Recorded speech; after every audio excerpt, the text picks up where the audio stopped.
नमस्कार। आज हम पढ़ रहे हैं पाठ काले मेघा पानी दे और मैं कविता भारद्वाज इसकी व्याख्या प्रस्तुत कर रही हूँ, जिसे लिखा है धर्मवीर भारती ने। काले मेघा पानी दे धर्मवीर भारती द्वारा रचित है ये पाठ। अब लेखक परिचय कुछ जान लेते हैं। धर्मवीर भारती जी का जन्म 1926 इलाहाबाद उत्तर प्रदेश में हुआ था। उनकी प्रमुख रचनाएं कनुप्रिया, 7 गीत वर्ष, ठंडा लोहा, बंद गली का आखिरी मकान, सूरज का 7वां घोड़ा जिस पर एक फिल्म भी बन चुकी है, गुनाहों का देवता, अंधा युग, पश्यंती, कहनी अनकहनी, मानव मूल्य और साहित्य ठेले पर हिमालय। तो ये सब जो हैं उनकी प्रमुख रचनाएं रही हैं। धर्मवीर भारती ने आज़ादी के बाद जितने भी जो उपन्यासकार थे, लेखक थे, उनमें सबसे ज़्यादा लोकप्रिय रहे हैं धर्मवीर भारती जी। उनकी कविताएं, कहानियाँ, उपन्यास, तो उनकी रिपोर्ट आज़ादी उनकी साहित्य की उपलब्धियाँ रही हैं। और उनकी लेखन की एक खासियत यह रही है कि हर उम्र और हर वर्ग के पाठकों के बीच रचनाएं जो हैं उनकी वो लोकप्रिय रही हैं। अब जान लेते हैं पाठ के बारे में। पाठ परिचय। जो पाठ है हमारा काले मेघा पानी दे, एक संस्मरण है और इसमें लोक प्रचलित विश्वास, मतलब लोगों के अंदर जो विश्वास प्रचलित हैं, और विज्ञान के द्वंद्व का सुंदर चित्रण किया है। विज्ञान का अपना तर्क है और विश्वास का अपना सामर्थ्य है। इसमें कौन कितना सार्थक है, यह पढ़े लिखे समाज को उद्वेलित करता रहता है। इसी दुविधा को लेकर लेखक ने पानी के संदर्भ में प्रसंग रचा है। और आषाढ़ का पहला पखवाड़ा बीत जाने के बाद भी, आषाढ़ महीने का पहला पखवाड़ा मतलब पहला सप्ताह बीत चुका है और बारिश शुरू हो जानी चाहिए, लेकिन अभी तक वर्षा शुरू नहीं हुई है। तो उस के बाद जब बारिश नहीं होती है तो खेती और अनेक जो काम हैं उनके प्रयोग के लिए पानी न हो तो जीवन जो है वो चुनौतियों का घर बन जाता है। और उन चुनौतियों का निराकरण विज्ञान पर न कर पाए तो उत्सवधर्मी भारतीय समाज चुप नहीं बैठता, वह किसी जुगाड़ में लग जाता है, प्रपंच रचता है और हर कीमत पर जीवित रहने के लिए अशिक्षा और बेबसी के भीतर से उपाय और काट की खोज करता है। तो लेखक ने अपने किशोर जीवन के संस्मरण में दिखलाया है कि अनावृष्टि दूर करने के लिए गांव के बच्चों की इंद्र सेना द्वार द्वार पानी मांगती चलती है और लेखक का तर्कशील किशोर मन भीषण सूखे में उसे पानी की निर्मम बर्बादी के रूप में देखता है। इसे किशोर मन का वितर्क नहीं बल्कि वैज्ञानिक तर्क ही कहना चाहिए। और विज्ञान विषय की इतनी दीर्घ काल तक पढ़ाई और विज्ञानोपलब्ध आविष्कारों से अपने जीवन को भौतिक सुविधाओं से भरते रहने के बावजूद इस देश के जनमानस में ऐसी वैज्ञानिक दृष्टि का न जन्म पाना अफसोसजनक कहा जा सकता है। पर जनता के सामूहिक चित्त में बैठे विश्वासों का क्या करें, जिनसे संचालित होने वाले कुछ लौकिक कर्मकांड संस्कृति की घटना के रूप में हमें लगते हैं। तो यदि वे विश्वास प्रत्यक्षतः जानलेवा या नस्ल, जाति, मजहब और लिंग के आधार पर किसी समुदाय के लिए अपमानजनक ना हो, तब तो उन्हें अंधविश्वास कहकर उनका शीघ्र अतिशीघ्र निराकरण ही एकमात्र कर्तव्य है। पर यदि कुछ विश्वास विज्ञान सम्मत न होकर भी उक्त तरह से हानिकर न हो तो उनके साथ भी उसी प्रकार का बर्ताव क्या उचित है? ऐसा करने से क्या हमारे सांस्कृतिक मन में खाली खाली हो जाने का खतरा नहीं है?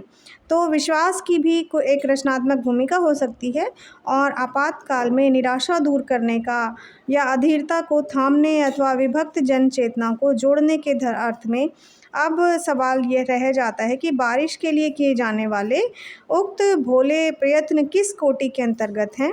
लेखक ने कोई निर्णय नहीं दिया है, पर एक बात स्पष्ट होती है कि जीजी की संतुष्टि और अपने प्रति उनका सद्भाव बनाए रखने के लिए वह उन तमाम रीति रिवाजों को ऊपरी तौर पर ही सही अपनाने को बचपन में बाध्य बना रहता है। इससे क्या संकेत लिया जा सकता है? विज्ञान का सत्य बड़ा है और सहज प्रेम का रस, या दोनों?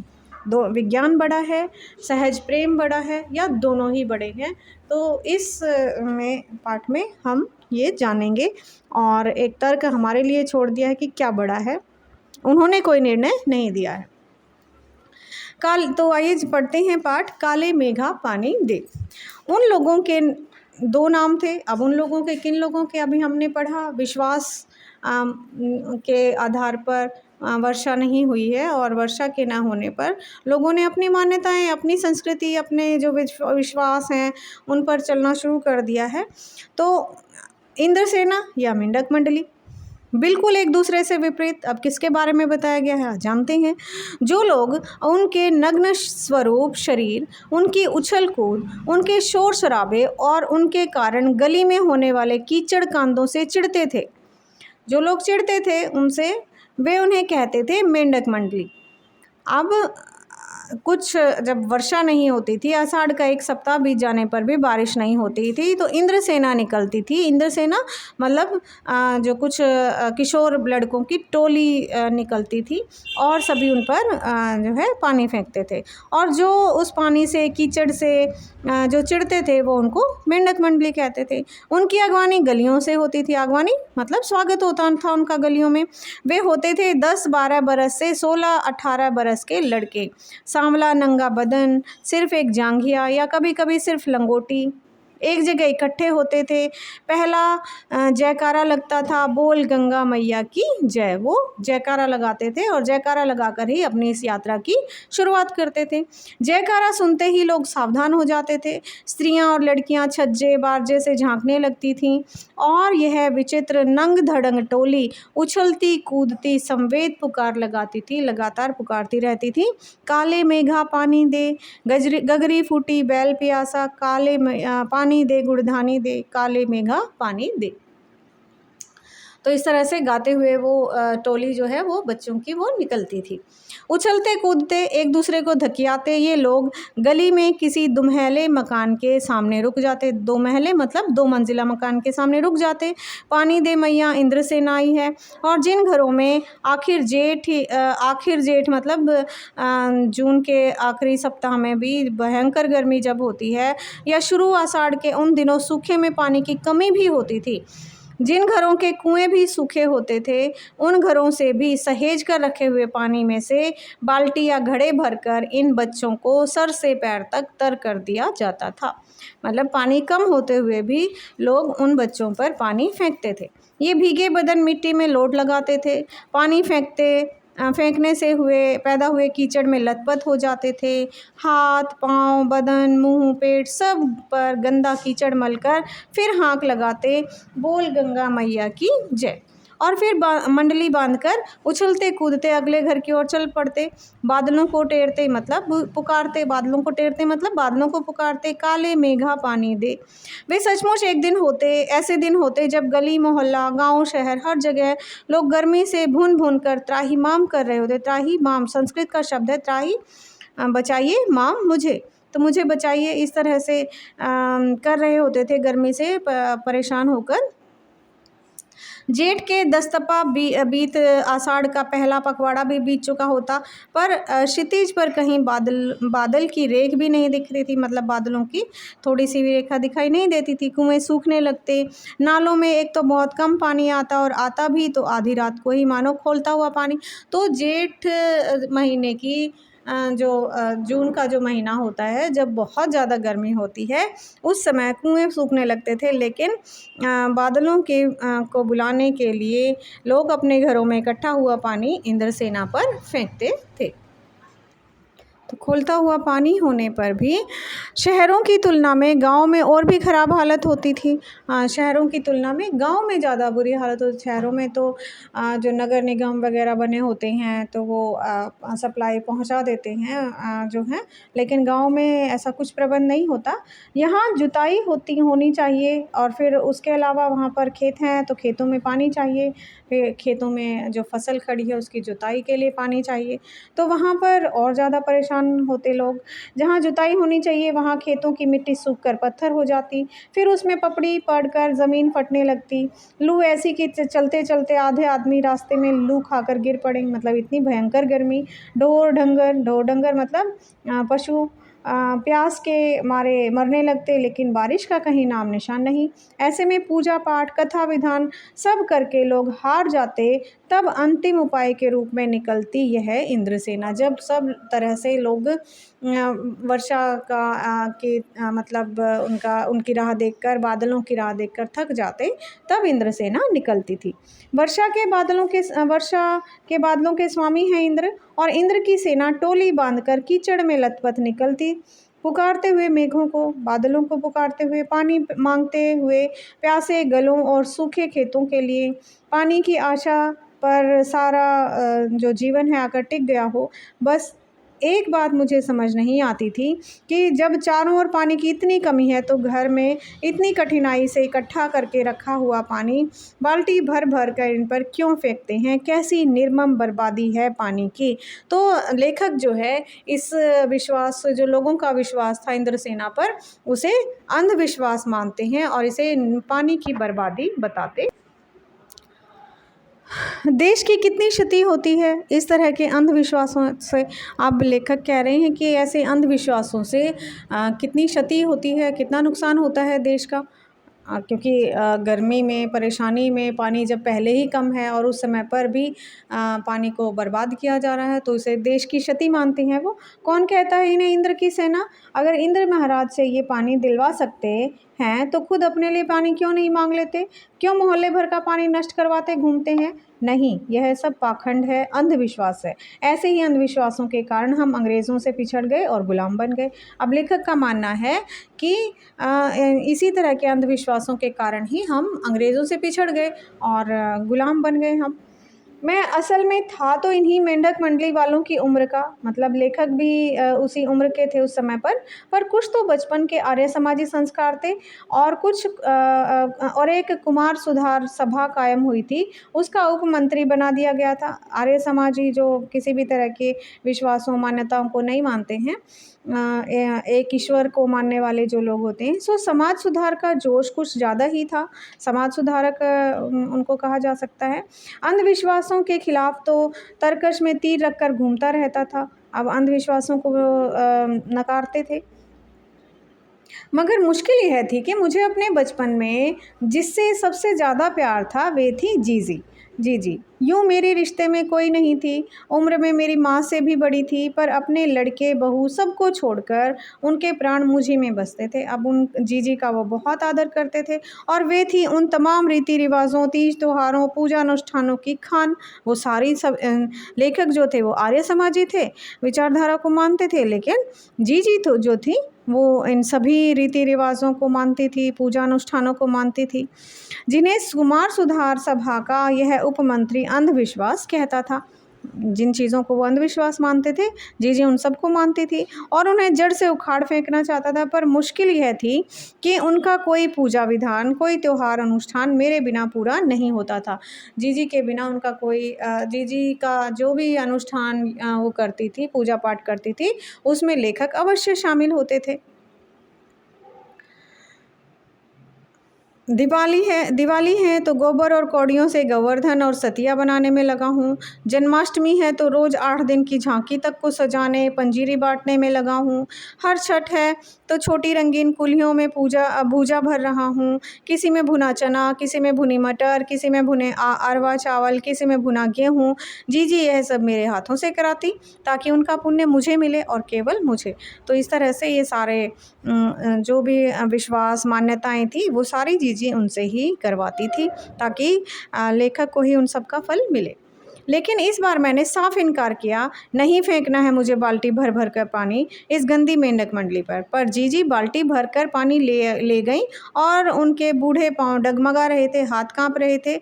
तब भी मैं अलग मुंह फुलाए खड़ा रहा। शाम को उन्होंने लड्डू मठरी खाने को दिए तो मैंने उन्हें हाथ से अलग खिसका दिया, मुंह फेर कर बैठ गया। जीजी से बोला भी नहीं। पहले वे भी तमतमाई, मतलब क्रोधित हुई, गुस्सा हुई, लेकिन ज़्यादा देर तक उनसे गुस्सा नहीं रहा गया। पास आकर मेरा सर अपनी गोद में लेकर बोली, देख भैया, रूठ मत, मेरी बात सुन। यह सब अंधविश्वास नहीं है। हम इन्हें पानी नहीं देंगे तो इंद्र भगवान हमें पानी कैसे देंगे?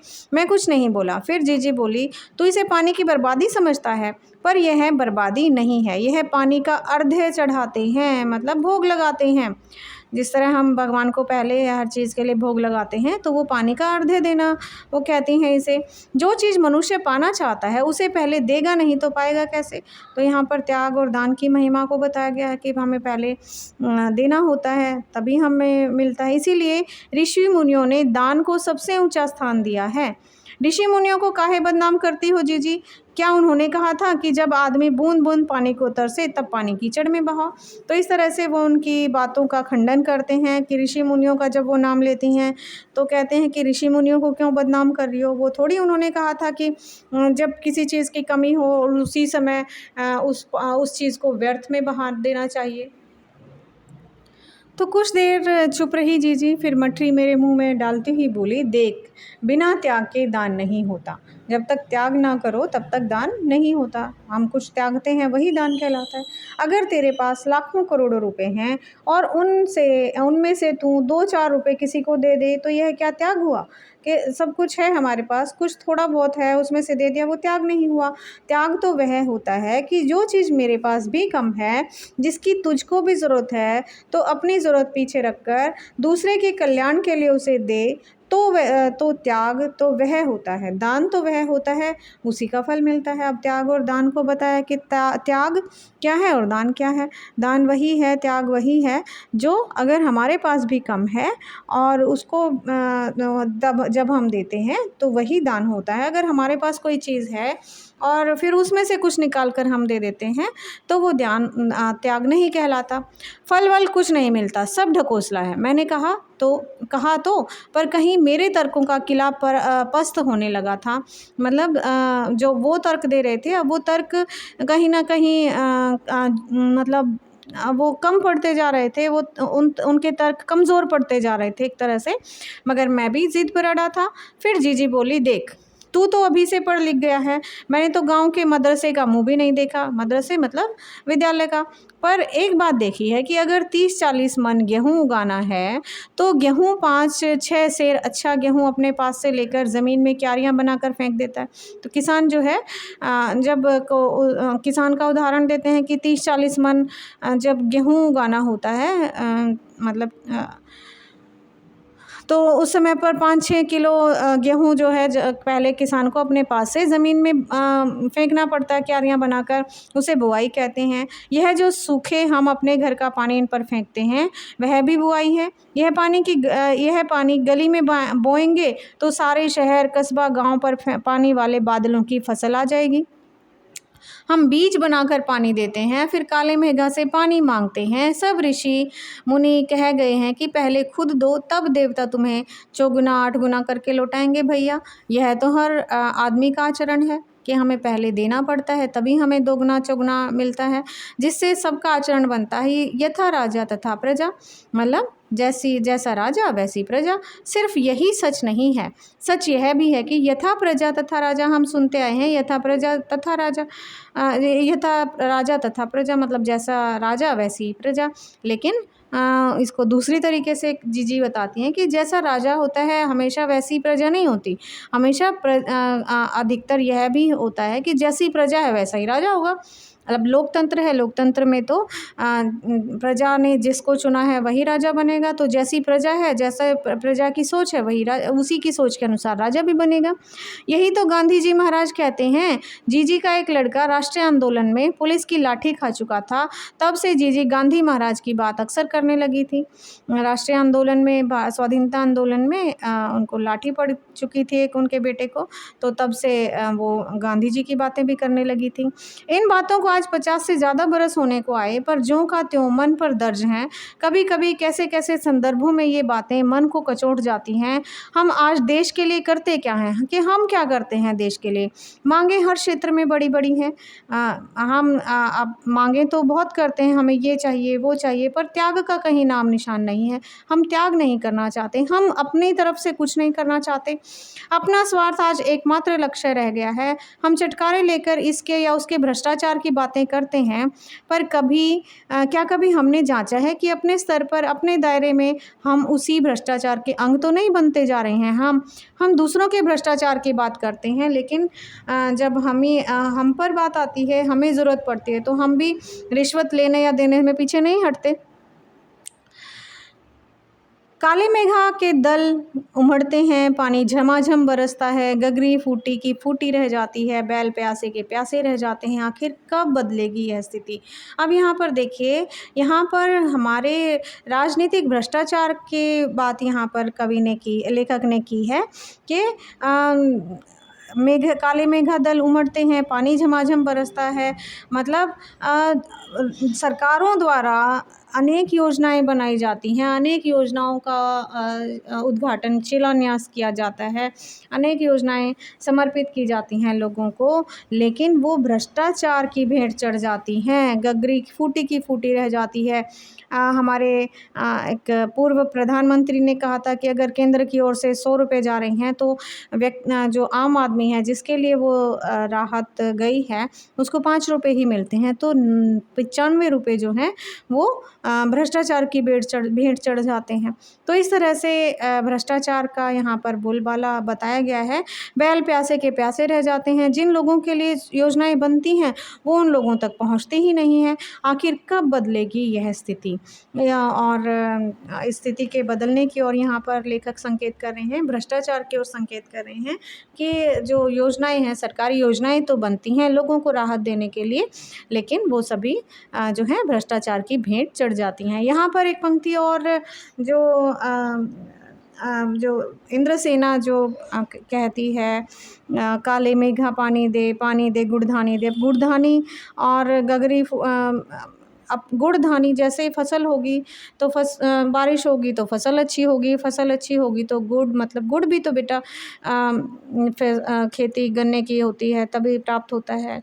धानी मतलब धान, अनाज पैदा होता है तभी हमें अनाज मिलेगा। तो इस तरह से यहाँ पर 2 महत्वपूर्ण चीज़ें इस पाठ में महत्वपूर्ण थी, जो एक तो गगरी फूटी बैल प्यासा का यहाँ पर अर्थ भ्रष्टाचार की ओर लगाया जा सकता है, और गुड़धानी देने का अर्थ यहाँ पर फसल जो है वो बारिश के कारण ही संभव हो पाती हैं, तो उसकी ओर संकेत किया गया है।